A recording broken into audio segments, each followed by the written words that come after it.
नमस्कार। मैं श्रद्धा फिर आपके सामने उपस्थित हूँ श्रीमद् भगवद गीता के 5वें अध्याय को लेकर। Subscribe, like and share please, मुझे अच्छा लगेगा।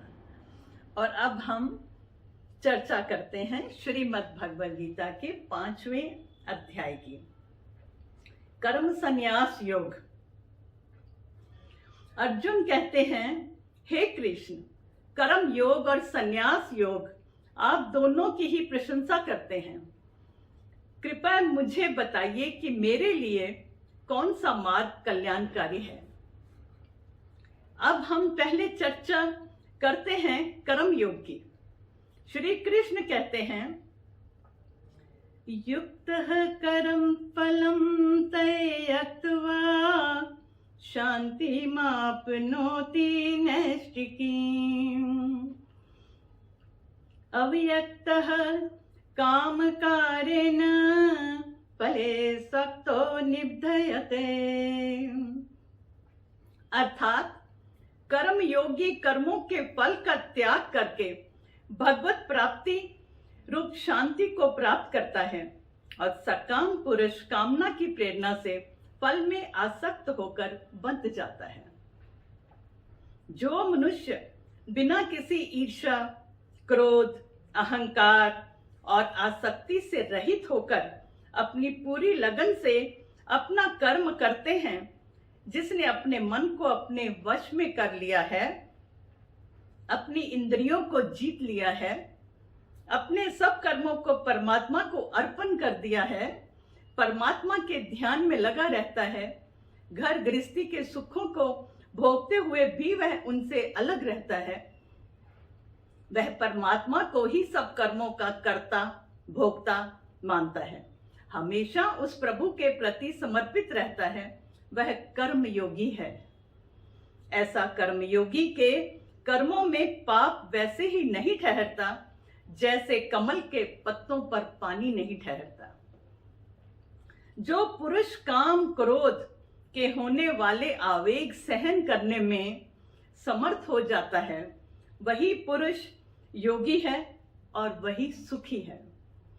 अब हम बात करते हैं संन्यास योग की।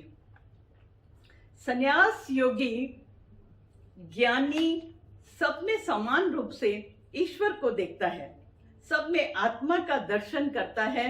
उसके लिए ब्राह्मण, गौ, हाथी, कुत्ता और चांडाल सब समान हैं। उनके लिए जैसे मनुष्य की भूख प्यास है, वैसे ही पशु पक्षियों की भी है, ऐसे ही उसका विश्वास है। उदाहरण के लिए कोरोना काल में जब लॉकडाउन हुआ, कुछ लोगों को ध्यान आया कि गली के कुत्ते बिल्लियों को, मंदिरों के बाहर बंदरों को भोजन नहीं मिला होगा। वह खुद होकर उन्हें भोजन देने गए। यह भाव और कर्म संन्यास योगी का है। श्री कृष्ण कहते हैं,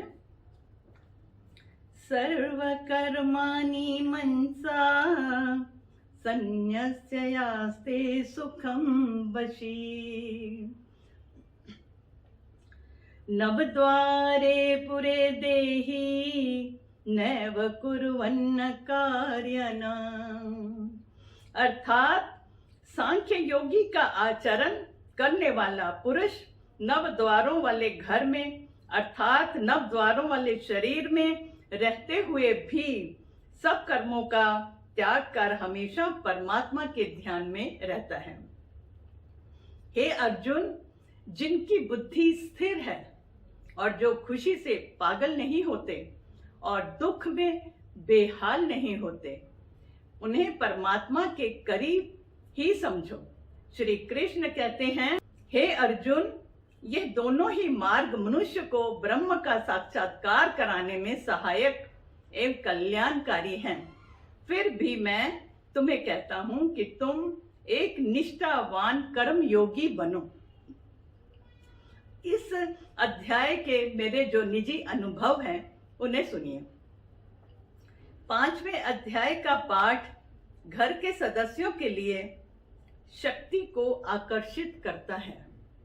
घर के लोगों के तन, मन और आत्मा में शक्ति का संचार होता है।